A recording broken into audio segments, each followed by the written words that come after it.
الحمد لله رب العالمين وأصلي وأسلم على سيد الأنبياء والمرسلين وعلى آله وصحبه والتابعيه أجمعين ومن اتبع هداهم بإحسان إلى يوم الدين. اللهم إنا ندعوك كما أمرتنا فاستجب اللهم كما وعدتنا. اللهم إنا نسألك الهدى والتقى والعفاف والغنى. أما بعد، يقول الله سبحانه وتعالى وقوله الحق بعد أعوذ بالله من الشيطان الرجيم بسم الله الرحمن الرحيم إنا أعطيناك الكوثر فصل لربك وانحر إن شانئك هو الأبتر. صدق الله العظيم. Të dashur vëllezër, ne kem fillu në njëherë në kësaj sureje të bekuar të shpjegojmë për një normë islame, për një ibadet fetar, i cili e ka emrin kurban. Fjala kurban në arabisht don të thot afrim, don të thot sakrificë, don të thot flijim.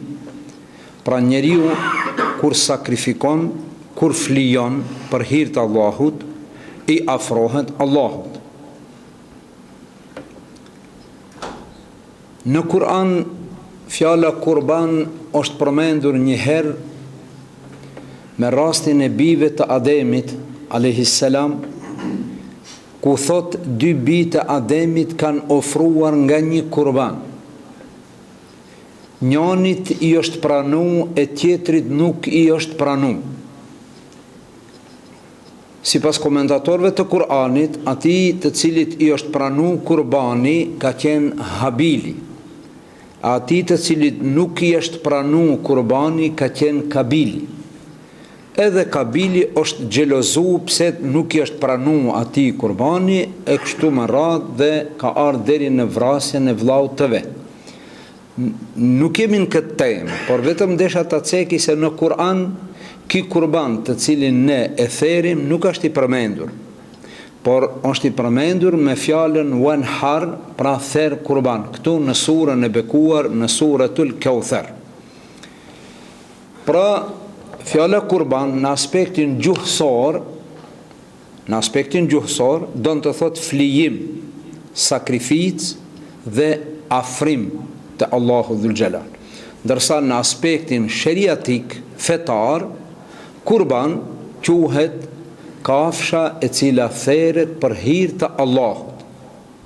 Andaj Allahu dhul Jalal thot fesalli li rabbike wanhar. Ti për Zotin tënd falu dhe për Zotin tënd ther kurban. Për Zotin. Nga se mushrikët e Mekës edhe disa sekte të devijuara therin kurban jo për hir të Allahut, po për hir, ato e kanë therë për hir të putit, për hir të idhullit, tash therin për hir të dervishit, për hir të shehit, për hir të teqes, e nuk e di çfarë. Pra, kurbani është ibadet. Ibadeti nuk i bëhet tjetërkujt pos Allahu dhul Jalal. Allahu dhul Jalal e ka porosit pejgamberin sallallahu alaihi wasallam dhe i ka thonë: "Kul, thuaj, inna salati", me pa dyshim namazi im, wa nusuki, edhe kurbani im. Këtu nusuk nuk thuhet kurban, por nusuk është therja e kurbanit. Wa nusuki, wa mahyaye, jeta ime, wa mamati, edhe vdekja ime, për këtë duhet të bëhen këto. Për asken tjetër përveç për hir të Allahut. Falemi për Allahun, agjerojmë për Allahun, japim zeqat për Allahun, bëjmë haq për Allahun, lexojmë Kur'an për Allahun, therim kurban për Allahun, për askon tjetër. Namazi, kurbani, jeta ime, për çka jetoj ju? Jetoj për Allah. Po nëse ka nevojë të vdes, për këtë duhet të vdes? Vdekja përveç Allahut është vetvrasje. Vdekja përveç Allahut, që do në thot lufta, i kam fjalën për luftë. Nëse shkon në luftë për hir të Allahut, atëherë ke shku shahid. Nëse lufton për tjetër kënd, atë ke shku katili vetes. Pra duhet njeti shumë më rëndësishëm. Andaj Allahu Dhul Jalal e ka urdhnu pejgamberit sallallahu alaihi wasallam që ai të fal namaz për Allahun dhe të therr kurban për Allahun. Wanhar ulemon thonë në fjala për therjen e kurbanit. Tham kurban e shpjeguam gjumon e kaluar se kurbani është disa lloje. Mirë po në gjuhën arabe ka emën çdo njëri, nuk janë krejt kurban, si i themi ne i themi kurban.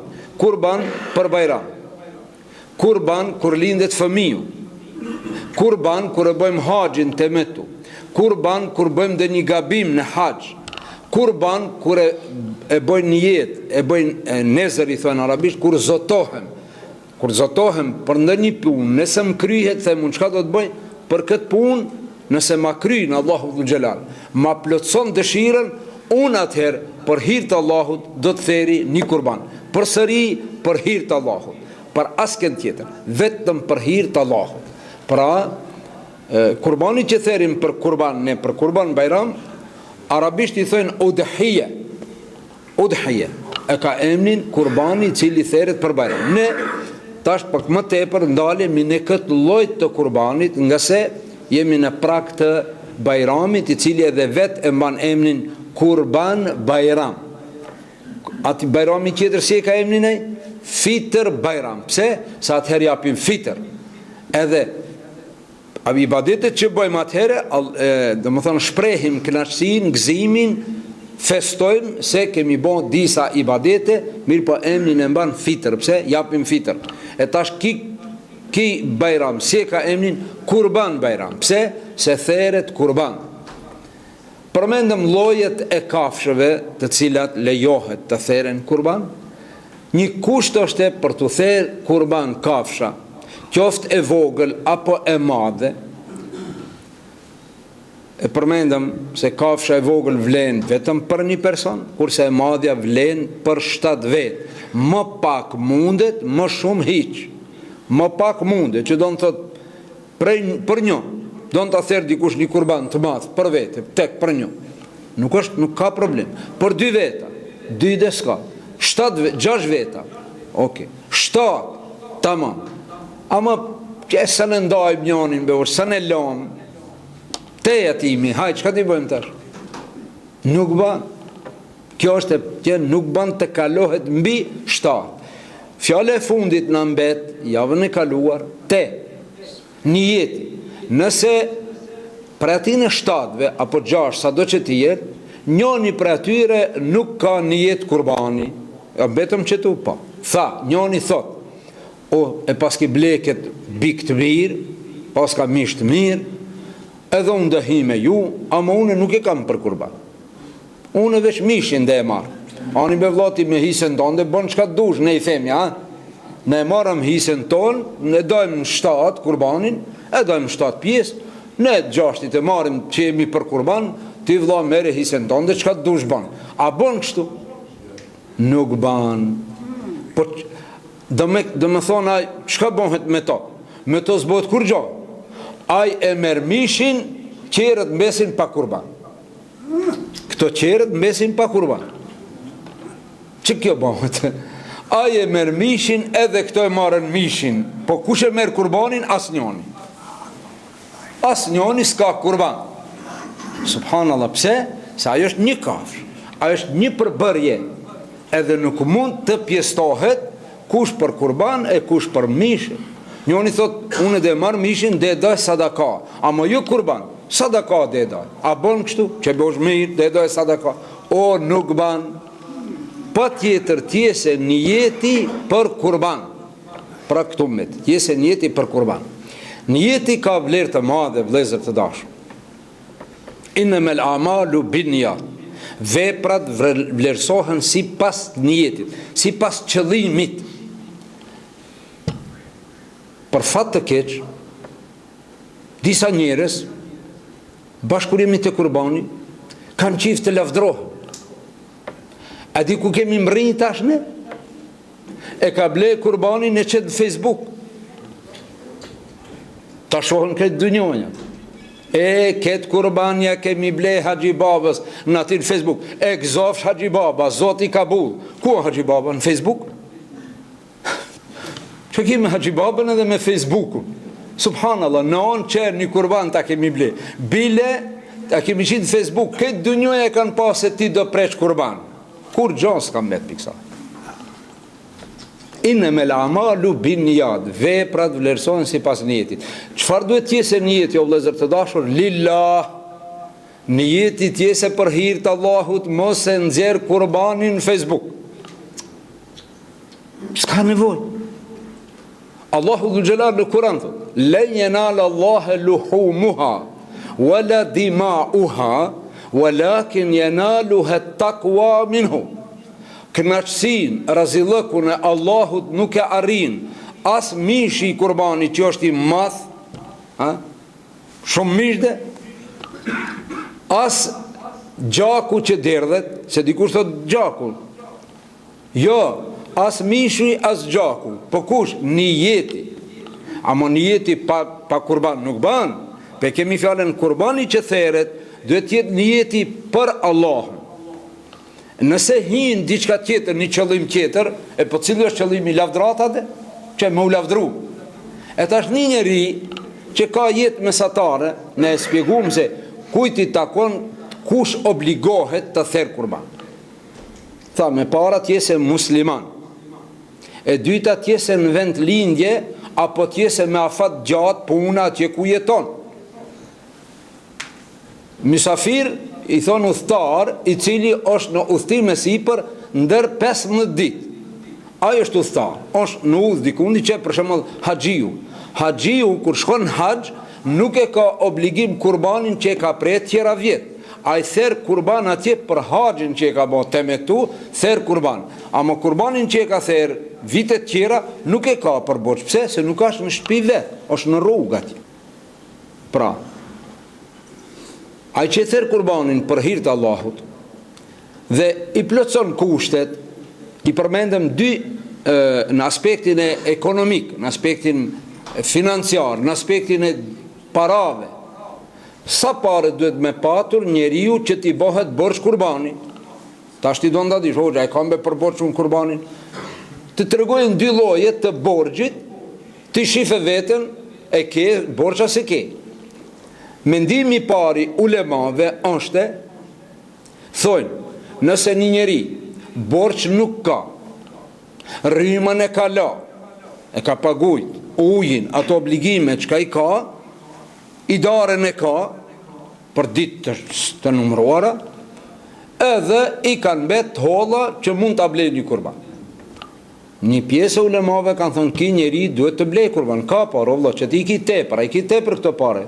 A mund me këto pare të blesh një kurban? Po, blej një kurban atëherë, ki borç. Mendimi tjetër që është pak më tolerant, ashtu si kem qef ne, a është mendimi i Ebu Hanifes, Imam i Azamit. Ebu Hanifja pak më ndryshe, thot.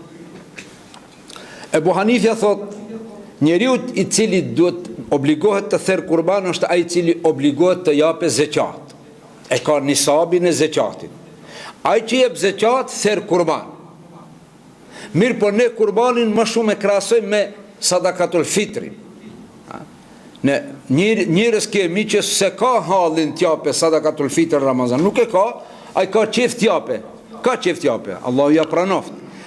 Edhe kurbanin, mendimi i parë është për sikur me fitrin. I kanë bet pare, sa për të blej kurban, ai blejnë kurban.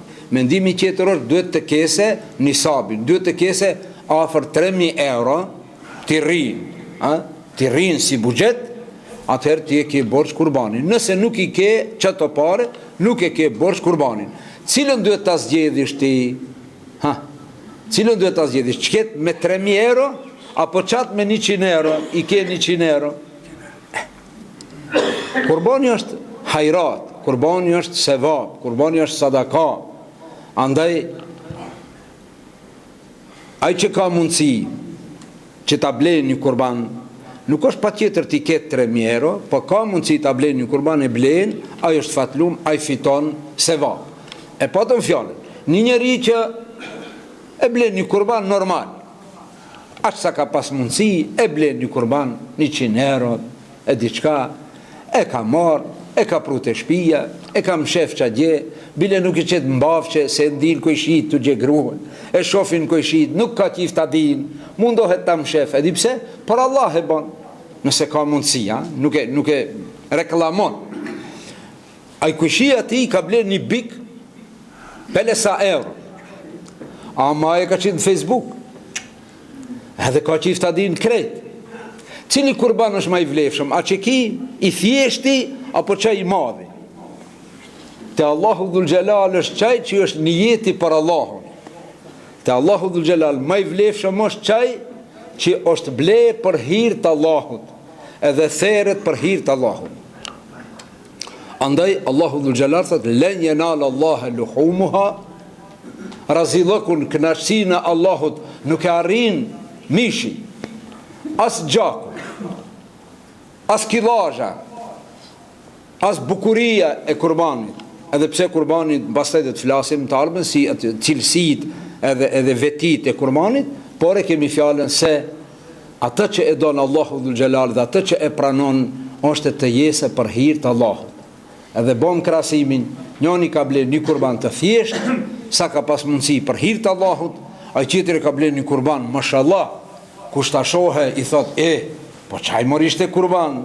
A po vlla, disa e kom marr. Bile kishe edhe një tjetër pas mu begenis, e zgjodha që ketë. Edhe, mandej, po, e pash bile në Facebook, po e qita bene ta shohën njerëzit. A e pa njerëzit, po, mbahu me njerëzit.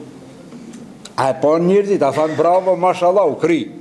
Innamal a'malu binniyat, veprat vlerësohen sipas niyetit. Pra çdo vepër, çdo amel, çdo punë që ta bëjmë, niyetin ta kemi për hir të Allahut Dhul Gjelal. Allahu Dhul Gjelal atë e pranon dhe atë vepër e don. Prandaj shumë me rëndësi është niyeti në çdo vepër tonë, në çdo amel tonë, në çdo punë tonë. Të mundohemi ta bëjmë për hir të Allahut, sa të kemi mundësi ta mbulojmë që mos e reklamojmë. Po ndonjëherë edhe duket s'ke çka ti bësh, tash mos thotë edhe njëri, valla hoxha tha mos e lën mbafçi, po këta çojmë hoxh në podrum, s'kam vend. Jo, ne kemi fjalën niyeti të mos jetë reklamimi, po të jesë niyeti që Allahu të jetë i kënaqur. Inshallah Allahu na mundson që veprat tona t'i bëjmë për hir të Allahut, edhe kurbani bën pjesë në to. Në të ardhmen inshallah xhumon tjetër do ta vazhdojmë prej këtu, edhe andej kështu ka pak me kohë të shkurtë që të jemi më të kompletuar si xhamat. Allahu ju shpërbleft. Assalamu alaikum wa rahmatullahi wa barakatuh.